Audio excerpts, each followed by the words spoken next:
Hello সবাইকে, কেমন আছো তোমরা সবাই? আজকে দেখাবো গাছের রিপোর্টিং কিভাবে করবে। তো আমার গাছগুলোতে দেখতেই পাচ্ছ যে মাটির ওপর থেকে শিকড় বেরিয়ে চলে এসেছে। তো তার জন্য আমি আগে মাটি রেডি করে নিয়েছি। মাটিতে দিয়েছি গোবর সার, ভার্মি কম্পোস্ট, নিমখোল, সর্ষে খোল, হাড় গুঁড়ো, শিমকুচি, এগুলো দিয়ে মাটিটাকে রেডি করে নিয়েছি। টবের গায়ে আস্তে করে মারলেই টপ মানে শিকড় সমেত পুরোটা উঠে চলে আসবে। এবারে একটা ব্যারেলের মধ্যে ওই 20 লিটারের জলের যে ব্যারেলগুলো হয় সেগুলো ইউজ করেছি।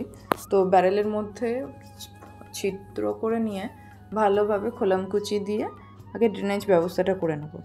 তারপরে নিচে কিছুটা মাটি দিয়ে গাছটাকে বসানোর জন্য কিছুটা মাটিকে আমি একটু আলগা করে নিচ্ছি, কারণ পুরোপুরি আলগা করা যাবে না, যেহেতু বর্ষাকাল, রুট একদমই ভাঙা চলবে না, তাহলে কিন্তু সমস্যা হবে, গাছ মারাও যেতে পারে তখন। তো বাকি যে মাটিটা রেডি করেছিলাম, তো সেই মাটিটাকেও দিয়ে ভালো করে ডামটাকে ঝাঁকিয়ে ঝাঁকিয়ে মাটিটা ভালোভাবে করে দিতে হবে, যাতে নিচে অবধি মাটিটা পৌঁছে যায়। দিয়ে কিছুটা চেপে দেবো। আর এই রিলেটেড মানে রিপোর্টিং রিলেটেড বড় ভিডিও আমার চ্যানেলে আমি অলরেডি পোস্ট করেছি, তো লিংক দিয়ে দেবো, তোমরা দেখে নিও।